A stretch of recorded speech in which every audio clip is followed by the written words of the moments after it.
All right, I'm going to start up, even if you haven't finished, it's okay. By now, you've got all the code, all right? By tomorrow, what I'd like you to do is to have as much of this put in as you possibly can. Before you leave today, I'm going to give you these associated CSS. And I'm going to give you tomorrow from 12:35. I'm trying to remember when those ladies are coming in. Let's see.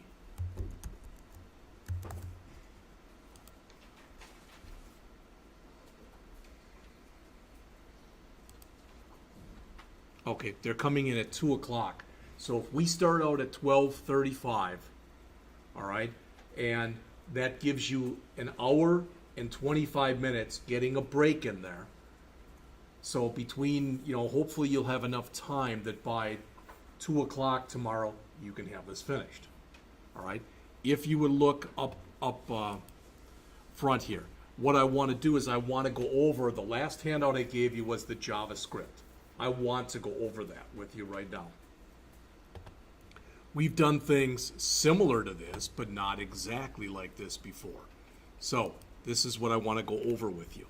Now yours looks a little different. I added some comments at the beginning. Okay? Not that this is a big thing, but I want everybody to understand this. Older browsers do not recognize the word const. Did you hear that?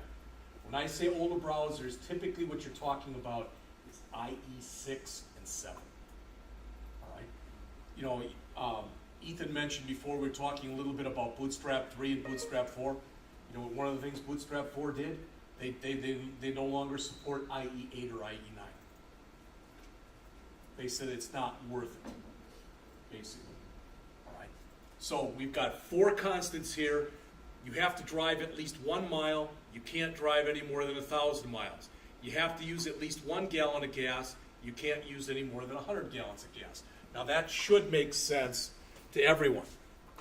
But I want to go down here. All right? This line may or may not make sense to you. This is pure JavaScript. In English, what this is saying is, I want to create a brand new variable. I want to call that variable $sign. All right? And now, instead of me having to say document.getElementById and give it miles, now I only have to say $sign miles. So please look at this, because this is important that you understand it. This right here, this $sign miles, we're able to do that because we wrote this. This is an alias. This says, instead of saying document.getElementById and putting a value in there, say $sign and put a value in there. Does that make sense? It literally is an alias, shortcut, whatever you want to call it. If you didn't want to do this, you could replace all these that are in here, every one of these $signs, with document.getElementById. But it's a lot more typing to do. So almost always, JavaScript programmers do it like this. Yes? Whenever you put the ID in parentheses, does that mean it has to be like an ID? This? Yeah. Yeah, that means that you are passing a parameter in, and that parameter will be referred to as ID. If you didn't put something in with an ID on it, it probably just wouldn't work, period. So these, everything that's in here, miles, gallons, etc., those are all things on that form that had an ID. Does that make sense? What I'm asking, is that in reference to any ID? This is just whatever you pass in. So that is this, and later on I think it's MPG. All right? That's just what we're calling the argument that's passed in. That's all. All right. So this is a variable. Okay? Here, this is main. Notice I say var main equal function. Does everybody agree that it says function paren paren? Not a trick question. What that means is this is what's referred to as an anonymous function. Why do you think it's called an anonymous function? What doesn't that function have? What? It doesn't have parameters, but it's even simpler than that. What do you typically put after the word function? The name. There's no name to that function. JavaScript allows you to have what are called anonymous functions. An anonymous function is an unnamed function. So what we're doing is we're using a function as though it was a variable. JavaScript allows you to do that. Most programming languages do not allow you to do that. All right? So what we're saying here in English, miles, that value that you see right there, what it's saying is that's miles and that's gallons. Does that make sense? All right? So we're telling it to go in and grab the value that was in there, grab its value, throw that into miles. Grab that value, throw it into gallons. Now, if we had left it blank, or if we put garbage in there, so if I put hello, the program would blow up. Does that make sense? It's going to blow up because I'm trying to do a parse float on it. All right. What you're going to learn, and one of the reasons I use this example, is what you're going to learn when we go into ASP.NET is you can literally keep that from not happening, or from happening. You're going to see that. We're going to use what are called validators. So when you run the program, it's boom, it's going to check. It's going to say, I'm sorry, you said that's a number. You put something non-numeric in there. I refuse to go on. It's a way to keep your program from breaking when you get bad input. All right? That's one of the first things we're going to do. There'll be a whole chapter on it. It's like chapter 6 or something like that. But I want to introduce it to you right away so you at least see what it is. All right. This, what kind of variable can be true or false? Boolean. So that's a Boolean variable. And it's called isValid. Remember camel casing too with the isValid? How the word is in lowercase and the V in valid is in uppercase. That's referred to as camel casing. I'm assuming that your input is valid. That's what I'm assuming. You can either suppose that your input is invalid and prove that it is valid, or you can suppose that it is valid and prove that it is invalid. Does that make sense? It's up to you. All right? I mean, I could look at each one of you in here and I'd say, you know what? Most of you in here are about half my age and many of you are a lot younger than that. So if I had to guess and I had to say, okay, how many of you in here are married out of the 8?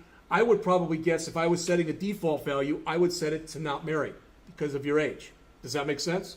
That's kind of what I'm doing here. All right. What's this? What is that in green? Not a number. So I'm saying if I did not put a numeric value in, for miles, well, what the heck is this? Well, did you notice that when we ran this, if you look up on the screen here, you see those 2 red asterisks? This is what we're telling it, that if we put something that's non-numeric in here, we want to change that from an asterisk to input must be numeric. And for this one, input must be numeric. And then we're going to check, and if you put in an invalid number, what if I put miles driven -1,000? Doesn't make sense. So then I'm going to say in here, miles must be between 1 and 1,000, or gallons must be between 1 and 100. And I'm only going to do the calculation, divide miles driven by gallons used, only if they're both valid. If they're both valid, I don't want anything here. I don't want an asterisk. I don't want anything. Does that make sense? Much of the work that you end up doing as a programmer is defensive programming. You can't account for your users', I'm not even going to say stupidity, but their lack of knowledge. You know, sometimes people try things just to see what will happen if they do it. All right? And use what? You know, they shouldn't do that. Yeah. Do you think anybody ever goes into Google, or not to Google, into Amazon and puts bad stuff in, either on purpose or accidentally? All right? I mean, I watch my mom work with a computer, and it's sad. But she's 86 years old. All right? She tries doing things, but she just gives up. My brother bought her a cell phone. She gave up after a week. She said, this thing's too hard to use. She got rid of her landline. They had to get a different landline. So she lost her number she had for 50 years because she gave that number up. All right? But everybody's different. So what we're saying in here, if we put a non-numeric value in, this next sibling.firstchild.node value, that's the way that we refer to that asterisk. The reason I did it this way is to show you this is DOM programming. Anybody remember what DOM stands for? Document Object Model. That says that if you anything on your screen, anything that you give IDs to, you can manipulate programmatically. And that's what we're doing. All right? And then put the focus there. So we put an error message here, and then we went to our miles field. That's the text box. And we put the focus there. And then, what is this doing? Don't say it's setting is valid to false. I know that. But what are we basically saying right there? The input is what? Bad. All right? Now, if it's not this, then we have to check to see if it's not within range. This is saying if it's less than 1 or if it's greater than 1,000. We want to do the same thing that we just did, except here we're saying miles must be numeric, and here we're saying miles must be between 1 and 1,000. Does that make sense? This is stuff that if you go in, I will tell you that there are more and more companies today. And I don't know, how did your internship work out? Was it successful?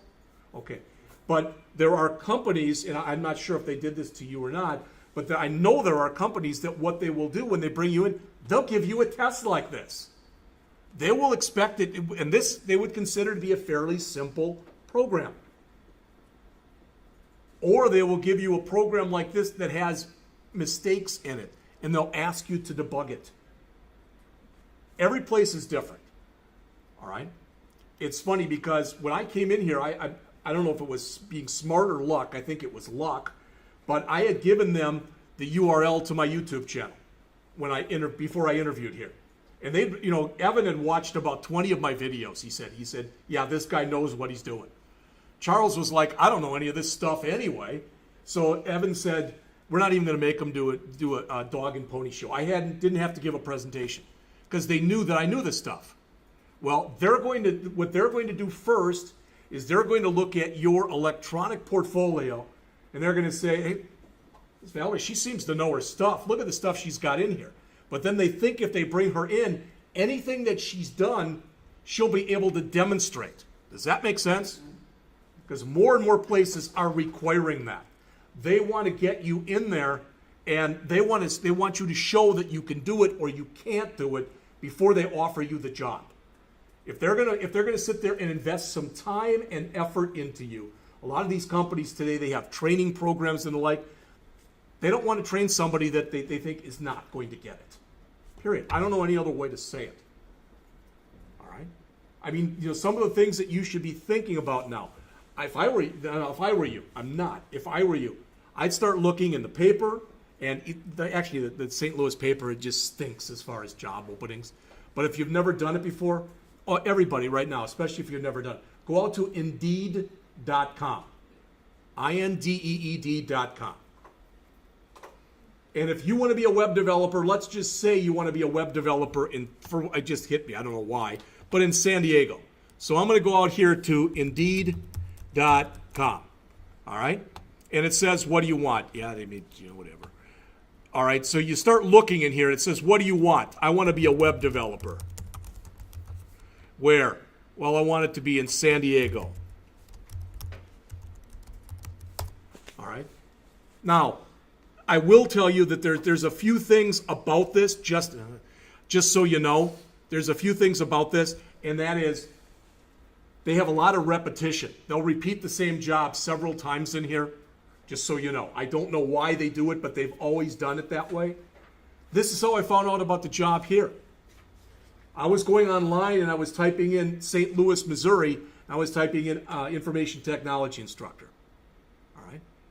But if you look, there's a WordPress developer in Carlsbad, California. Senior full stack web developer, San Diego.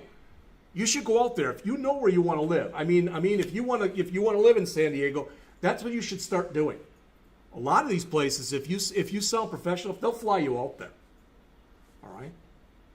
And I don't mean across all over the world, but I was living in Wausau, Wisconsin, and they flew me. This was years ago, but they flew me out to Chicago.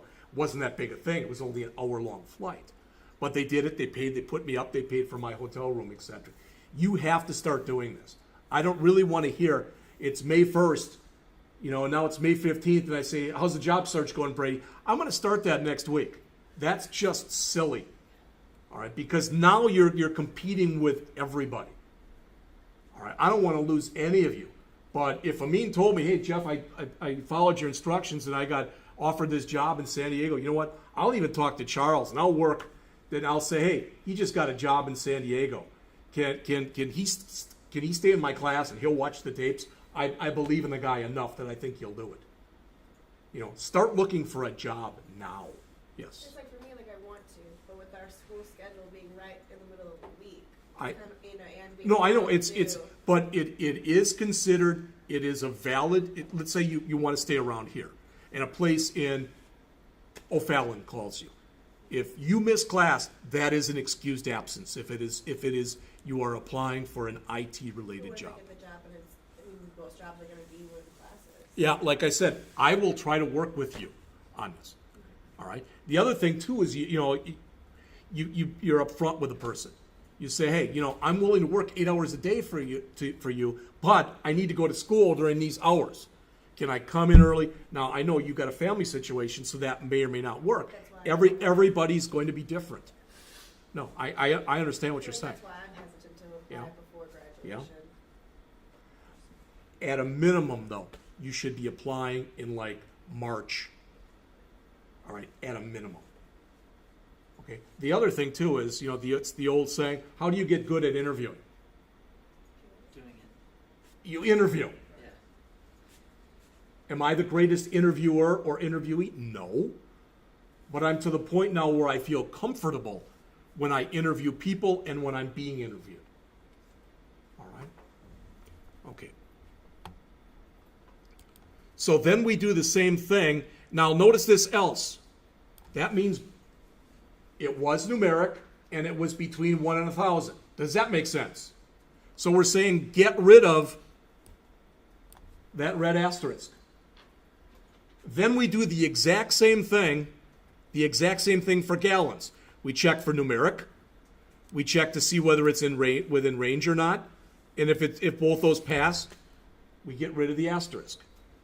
Then, if it is valid, what this means, remember that's a shortcut as I put there to if is valid equal true. That means we put in a valid value for miles and we put in a valid value for gallons. So, what is MPG? It's going to be equal to the result. Does everybody realize what's in gray right there? Does everybody realize that's a call to a function? We're calling calculate MPG, and we're passing in the miles because they've been validated. We're passing in the gallons because they've been validated. That's a pretty simple function. Again, that function does not have a name. So what kind of function is it? It's an anonymous function. So we are treating, when you use an anonymous function, you are using the function as though it's a variable. Because in essence, that's what it is. All right? So it's doing miles divided by gallons. I just changed the names. We didn't have to. And I'm already making it 2 decimal places, because otherwise when I did it, I would get things like 36.38579. This way I'll get 38.58 or something like that. All right. Does this right here, do those 3 lines that you see right there, do they make sense to everyone?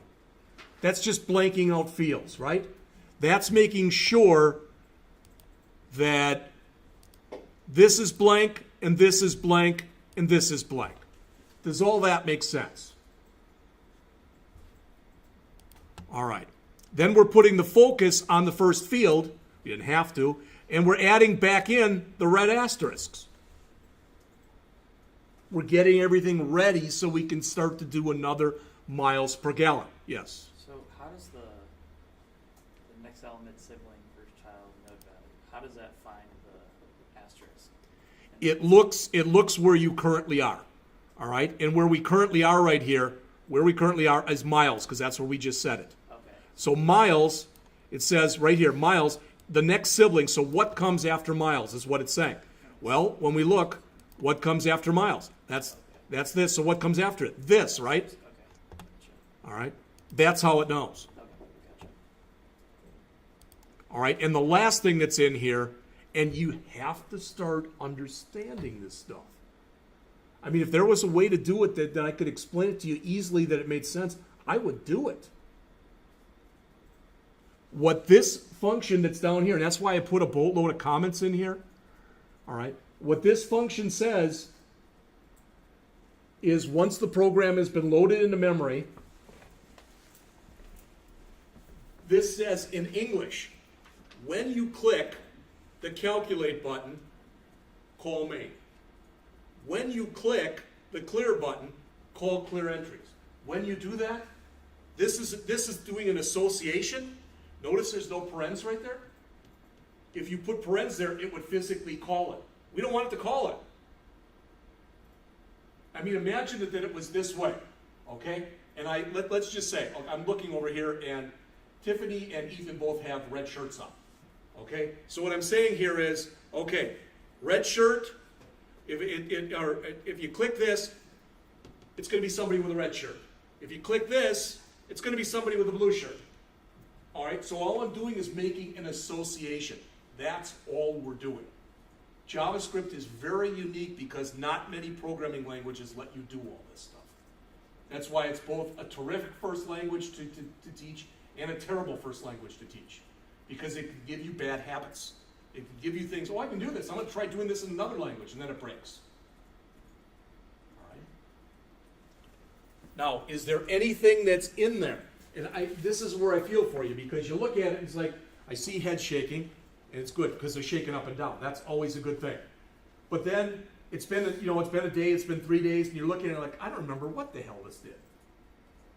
That's why I'm writing the comments in there. You don't have to put the comments in yours. All right? But you can if you want to. Question? Yeah. Do you need the parens after the focus, or is that because it's being Right here. Yeah. Do you need I probably should have. Okay. Yeah. I was just curious. No, that's a good I don't point. know if it matters. Ray just mentioned, because focus really is a call to a method, there should have been a paren there. Yeah. All right. So look up on the screen here if you would. So I'm running the program now. I'm going to click calculate. What should happen?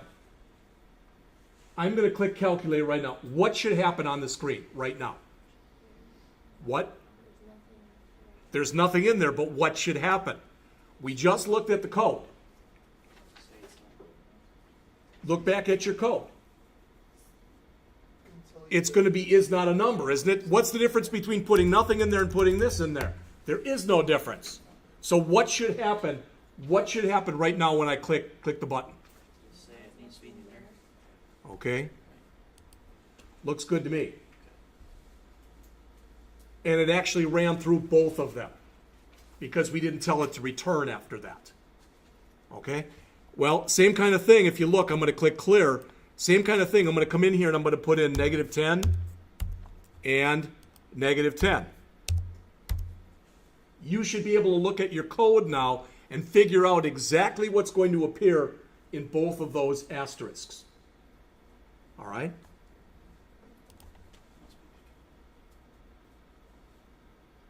You know, one thing about this is if you're a programmer and you're writing this, let's just assume for a second this is an application that people are actually going to use. Let's just pretend it is. You can't account for human stupidity. That's not a joke.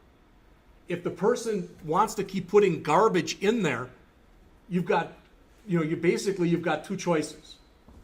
You can let them keep doing it and keep giving them the error message, or you can do the same kind of thing. I've mentioned this to you before. You know, if you keep trying to log in, you get into Inside Rankin and you put in the wrong password a bunch of times, it'll lock you out, correct?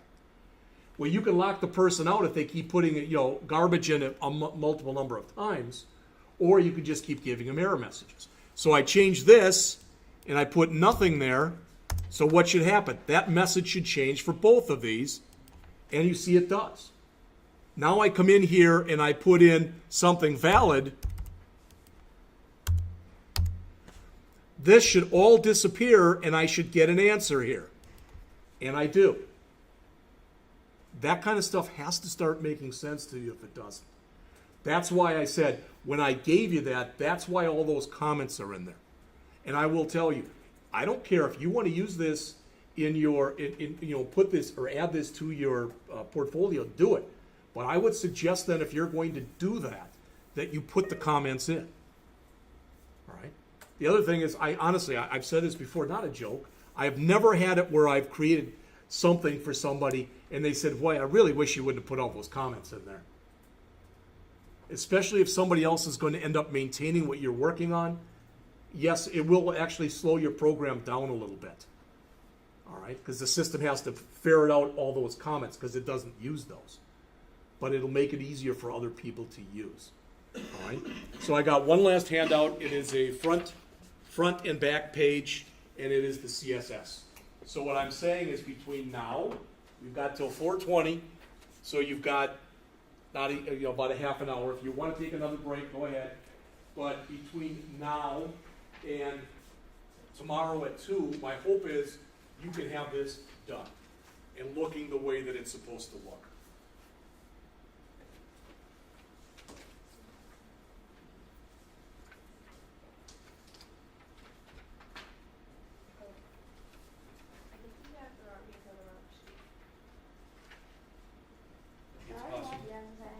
Yeah, it's awesome.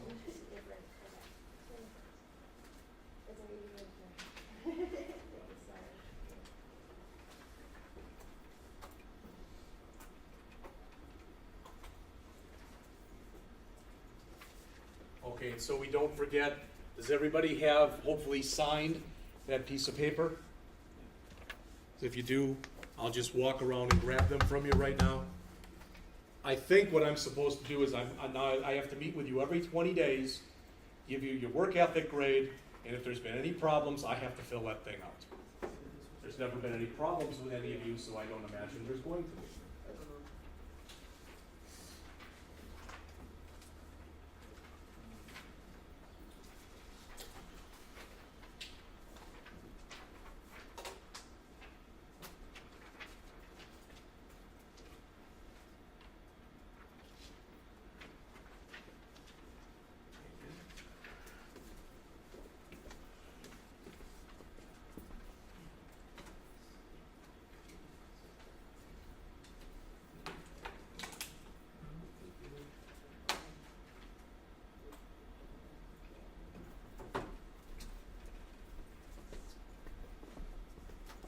So again, when you come in here tomorrow, you have until 2 o'clock to try to finish this up. At 2 o'clock, we're having 2 ladies come in and show you the thing from them. Where is it? They are Martha Campen and Christine Zika from EDC, Business Community and Partners, from St. Charles. I don't know what it all stood for.